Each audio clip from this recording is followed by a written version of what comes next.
নমস্কার। Engineering university girls school and college আয়োজিত online class Hindu ধর্ম ও নৈতিক শিক্ষা শ্রেণী তৃতীয়।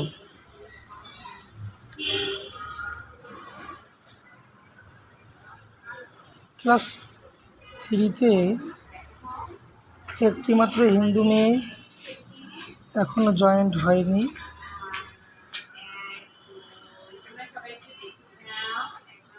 যাই হোক, গত ক্লাসে ছিল সপ্তম অধ্যায় স্বাস্থ্য রক্ষা। স্বাস্থ্য বলতে কী বোঝায়, ধর্মচর্চার জন্য কী প্রয়োজন, আসন কাকে বলে, আসন করলে কি হয়, পদ্মাসনের এরূপ নাম কেন হলো, স্বাস্থ্য রক্ষার জন্য কী কী নিয়ম পালন করা উচিত, তারপরে শরীর সুস্থতার সঙ্গে মনের সম্পর্ক কী, আসন কাকে বলে, এইগুলো সুখাসনের বর্ণনা এগুলো আমরা পেয়েছিলাম। এখান থেকে আমরা শিখেছিলাম সেগুলো। আজকে আমরা যেটা দেখব সেটা হলো অষ্টম অধ্যায় দেশপ্রেম। অষ্টম অধ্যায় দেশপ্রেম থেকে আমরা শিখব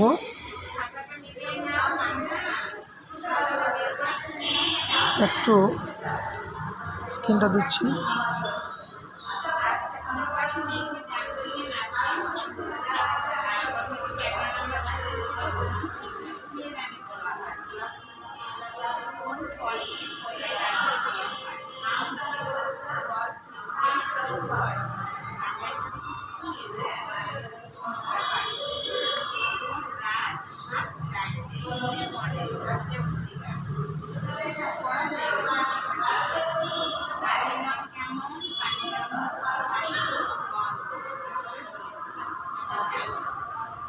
এক মিনিট।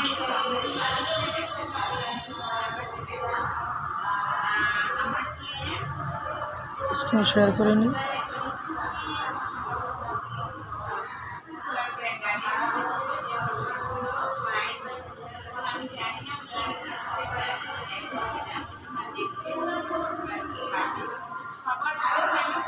দেশপ্রেম।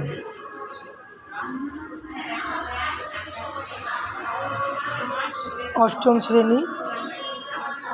দেশপ্রেম সম্পর্কে আমরা বললেই বুঝতে পারি, দেশপ্রেম মানুষের মধ্যে যে সকল মহৎ গুণ রয়েছে, দেশপ্রেম সেগুলোর অন্যতম। দেশের প্রতি ভালোবাসাকে বলে দেশপ্রেম। পাখি যেমন ভালোবাসে আপন নীড়কে, পশু যেমন ভালোবাসে নিজের বাসস্থানকে, মানুষও তেমনি ভালোবাসে নিজের দেশকে। স্বদেশের প্রতি মানুষের এই ভালোবাসা ও মমত্ববোধই দেশপ্রেম। তাহলে আমরা দেশপ্রেম বলতে কি বোঝা যায় সেটা আমরা কিন্তু শিখে ফেলেছি। সেটা কি আছে যে দেখো এখানে এই যে রয়েছে পাখির এখান থেকে পাখি যেমন ভালোবাসে আপন নীড়কে, তারপরে কি পশু যেমন ভালোবাসে নিজের বাসস্থানকে, মানুষও তেমনি ভালোবাসে নিজের দেশকে। এই যে স্বদেশের প্রতি মানুষের এই ভালোবাসা ও মমত্ববোধ, এটাই দেশপ্রেম। আমরা এটা পেলাম। দেশপ্রেম কিভাবে প্রকাশ পায়? দেশপ্রেম কীভাবে প্রকাশ পায়? দেশকে ভালোবাসা, দেশের মঙ্গল করা, দেশ শত্রু দ্বারা আক্রান্ত হলে তাদের বিরুদ্ধে যুদ্ধ করে দেশের স্বাধীনতা রক্ষা করা, তারপরে হলো রক্ষা করে, এবং প্রত্যেক মানুষের এগুলো কি প্রত্যেক মানুষের দায়িত্ব ও কর্তব্য। এই কাজের মধ্য দিয়ে দেশপ্রেম প্রকাশ পায়। এই কাজের মধ্য দিয়ে দেশপ্রেম প্রকাশ পায়। প্রকৃত দেশপ্রেমিক কাছে দেশপ্রেমিকের কাছে জন্মভূমি হলো কি স্বর্গের চেয়েও শ্রেষ্ঠ। এই যে স্বর্গের চেয়েও শ্রেষ্ঠ। শাস্ত্রে বলা হয়েছে জননী জন্মভূমিশ্চ সর্বাদপি গরীয়সী, অর্থাৎ জননী জন্মভূমি স্বর্গের চেয়েও বড়। দেশপ্রেম ধর্মের অঙ্গ। দেশপ্রেম হলো ধর্মের অঙ্গ। প্রতিটি শত ধর্মপ্রাণ মানুষ দেশকে ভালোবাসেন। দেশের জন্য তারা হাসি মুখে জীবন পর্যন্ত উৎসর্গ করতে পারেন। 1971 খ্রিস্টাব্দে বাংলাদেশের স্বাধীনতার জন্য মুক্তিযুদ্ধে এই দেশে 30 লক্ষ লোক জীবন দিয়েছেন। কত লক্ষ লোক দিয়েছেন? 30 লক্ষ লোক জীবন দিয়েছেন দেশপ্রেম নিজের দেশকে জানতে শেখায়, দেশকে ভালোবাসতে শেখায় দেশের মানুষকে। দেশপ্রেম পবিত্র। দেশপ্রেম মানুষের জীবনের অন্যতম মহৎ চেতনা।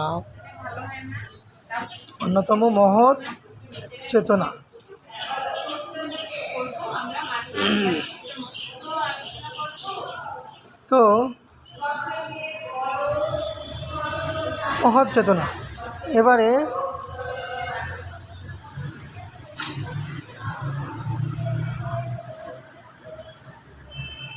দেখো,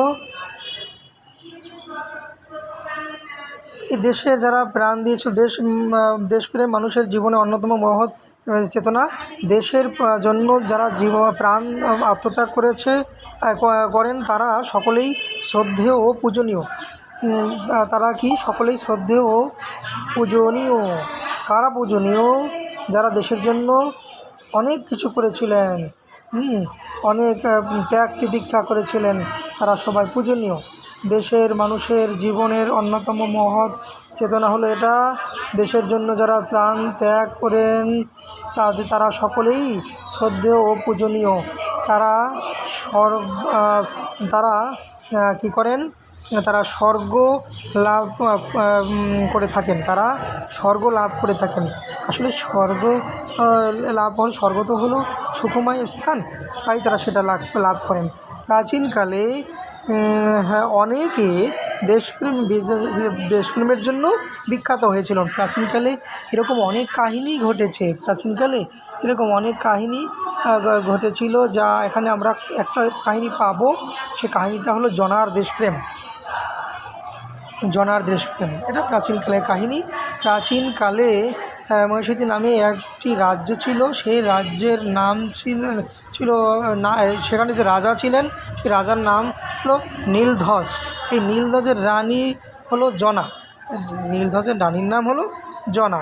এই নীলধ্বজ ও জনার একটি পুত্র ছিল, তার নাম ছিল প্রবীর। এই রাজপুত্র প্রবীর ছিলেন খুবই সাহসী।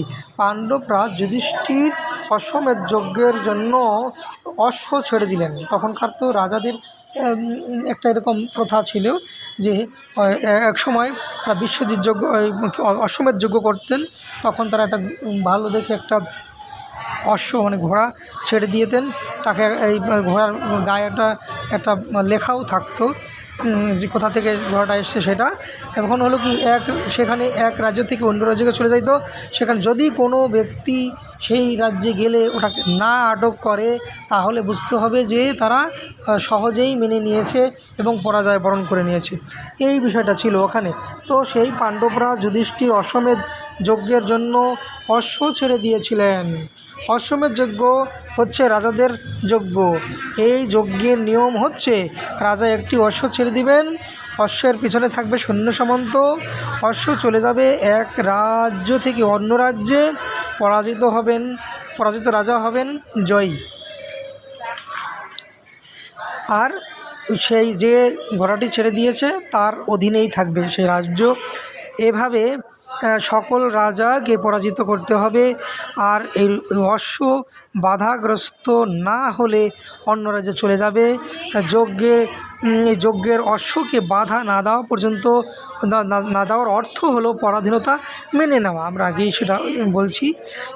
সব শেষে অশ্বকে ফিরিয়ে এনে তাকে বলি দিয়ে যজ্ঞ শেষ করতে হবে। এর নাম অশ্বমেধ যজ্ঞ।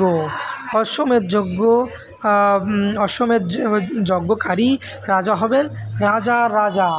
যিনি এই অশ্বমেধ যজ্ঞ করবেন, আমি একটু বের করে নিই, 1 মিনিট।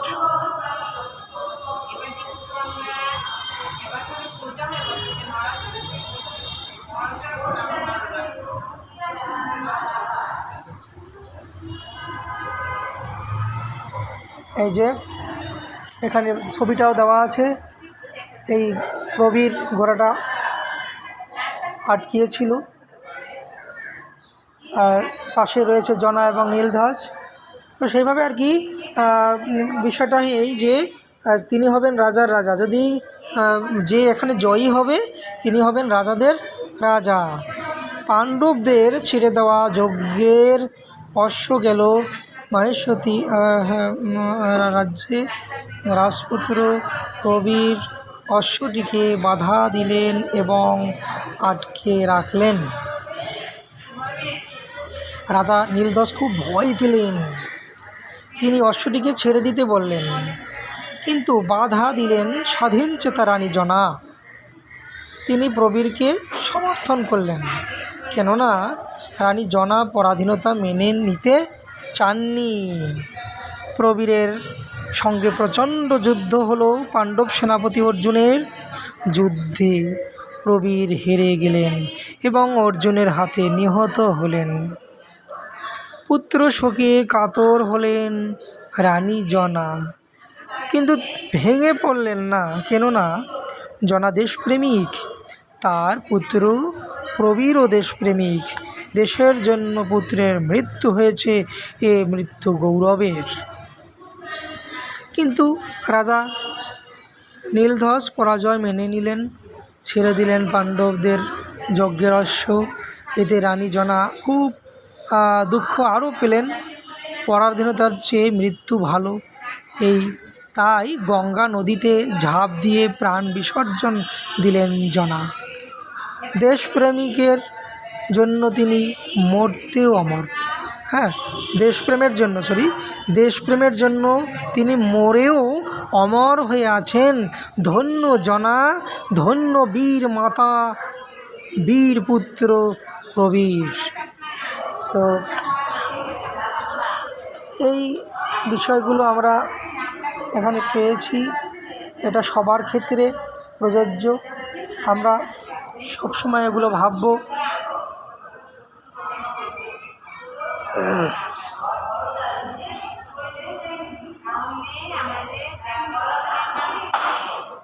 একটু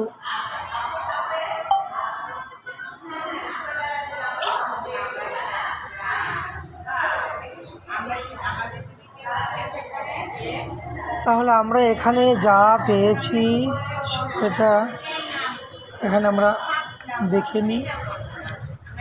আমরা কী পেলাম? এখানে আমরা পেলাম শূন্যস্থান পেলাম, পাখি। আর পাখি ড্যাশ ভালোবাসে, মানুষ ভালোবাসে ড্যাশ, দেশের প্রতি অনুরাগকে বলে ড্যাশ, জননী ড্যাশ স্বর্গাদপি গরিয়াসী। তারপরে পরাধীনতার চেয়ে ড্যাশ ভালো। এই যে বিষয়গুলো আমরা এখানে পেয়েছি, উত্তরটা কী হবে? পাখি কাকে ভালোবাসে? পাখি ভালোবাসে আপন নীড়কে। পাখি ভালোবাসে আপন নীড়কে, আপন নীড়কে ভালোবাসে। তারপরে মানুষ ভালোবাসে কাকে? মানুষ ভালোবাসে, দেখে নাও একবার, মানুষ কাকে ভালোবাসে দেখো। মানুষ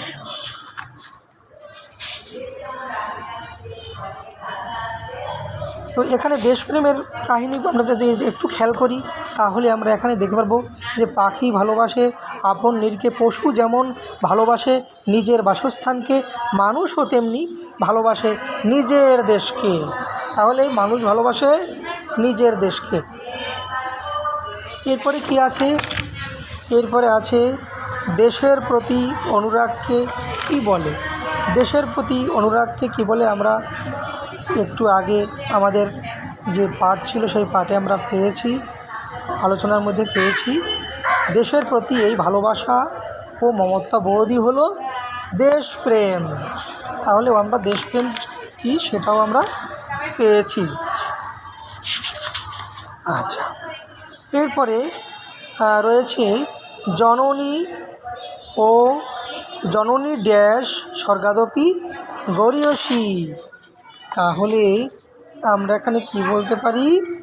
জননী জন্মভূমিস্য স্বর্গাদপি গরীয়সী।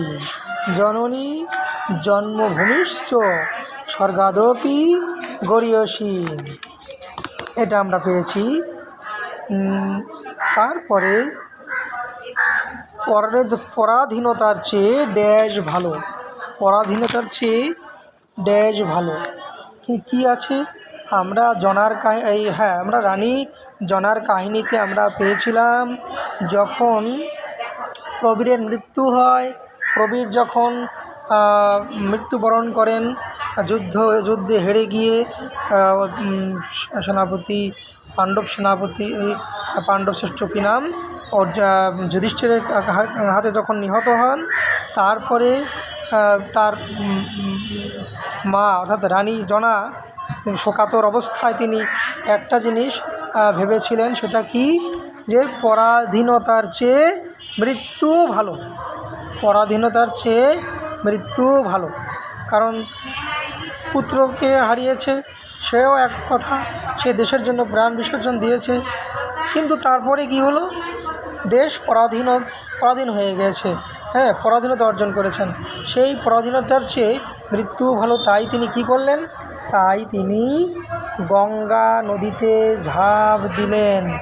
গঙ্গা নদীতে ঝাঁপ দিয়ে প্রাণ বিসর্জন দিলেন জনা। তাই জনা যুগে যুগে মানুষের মনেই থেকে যাচ্ছে। তিনি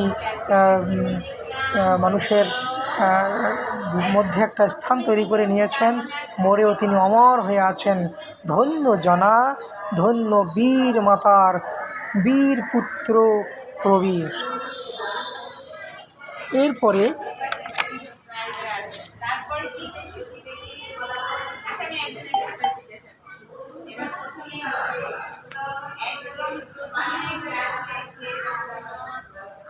এরপরে আছে হলো, দেখো, দেশপ্রেম বলতে কী বোঝায়, দেশপ্রেম আমাদের কি শেখায়, দেশপ্রেম ধর্মের অঙ্গ কেন, দেশপ্রেমের প্রয়োজনীয়তা কী, আমরা দেশকে ভালোবাসবো কেন।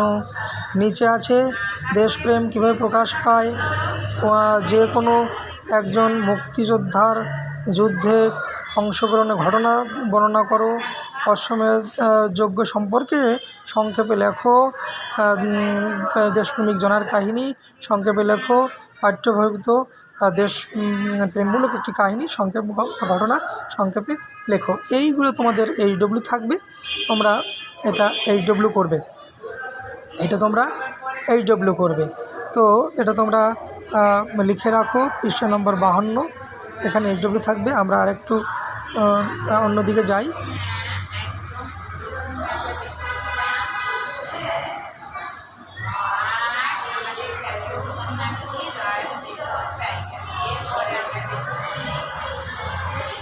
আমরা তাহলে আজকের কী পেলাম সেটা আমরা একটু দেখে নিই। প্রথমে আমরা পেলাম, আজকে আমার পাঠের বিষয় ছিল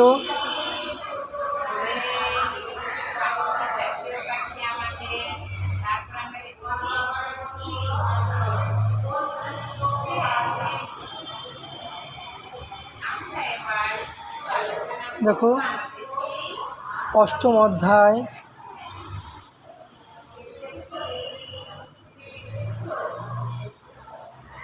হচ্ছে না, 1 মিনিট।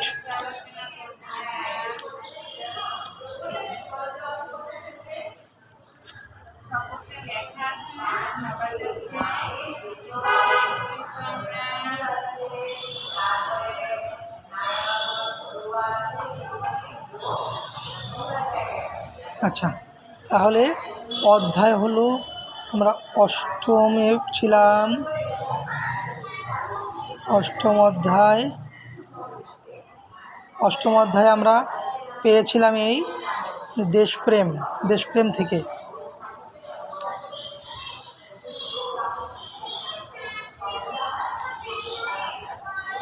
আমরা দেশপ্রেম থেকে আমরা পেয়েছি। প্রথমে কি পেয়েছিলাম? প্রথমে দেশপ্রেম বলতে কি বোঝায় এটা আমরা পেয়েছিলাম। এক,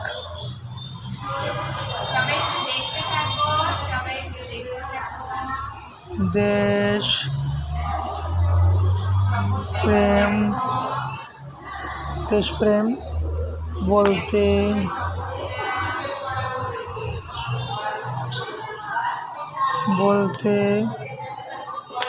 কি বোঝায়?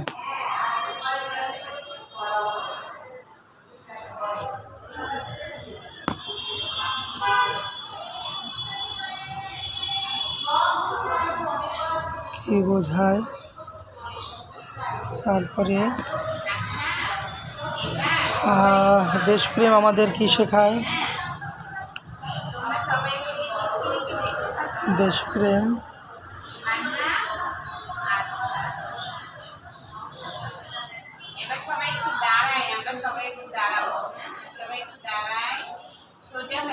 কি শেখায়?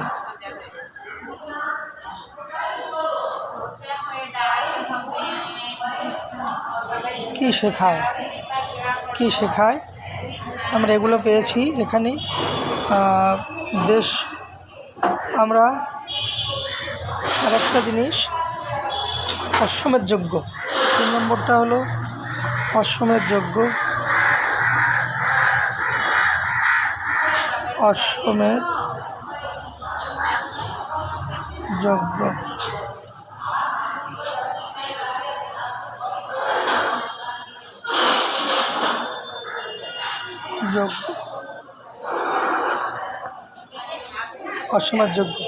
এই 3টা বিষয় আমরা একটু কথা বলবো এখানে। এখন প্রথমেই দেশপ্রেমটা আমরা একটু জানব। মানুষের মধ্যে যে সকল মহৎ গুণ রয়েছে তার মধ্যে অন্যতম হলো দেশপ্রেম। দেশের প্রতি ভালোবাসাকে বলে দেশপ্রেম। বিস্তারিত যদি আমরা বর্ণনা করি তাহলে বলতে পারি, পাখি যেমন ভালোবাসে আপন নীড়কে, পশু যেমন ভালোবাসে নিজের বাসস্থানকে, মানুষও তেমনি ভালোবাসে নিজের দেশকে। স্বদেশের প্রতি মানুষের এই ভালোবাসা, মমত্ববোধ, এটাই হলো দেশপ্রেম পেলাম। এবার আমাদেরকে কি শেখায়? আমাদেরকে দেশপ্রেম কি শেখায়? আমাদেরকে দেশপ্রেম প্রকাশ পায় দেশকে ভালোবাসা, দেশের মঙ্গল করা, দেশের শত্রু দ্বারা আক্রান্ত হলে তার বিরুদ্ধে যুদ্ধ করে দেশের স্বাধীনতা রক্ষা করা প্রত্যেক মানুষের দায়িত্ব কর্তব্য। এসব কাজের মধ্য দিয়ে দেশপ্রেম প্রকাশ পায়। প্রকৃত দেশপ্রেমিকের কাছে স্বর্গে জন্মভূমি স্বর্গের চেয়েও শ্রেষ্ঠ। শাস্ত্রে বলা হয়েছে যে জননী জন্মভূমিশ্চ স্বর্গাদপি গরীয়সী। তো আমাদেরকে এইগুলো শেখায় আমাদের কীভাবে দেশের প্রতি দায়িত্ব কর্তব্য থাকে সেগুলো করতে শেখায়। তারপরে স্বদেশের প্রতি আমাদের ভালোবাসা, মমত্ববোধ, এগুলো বোঝাতে শেখায়।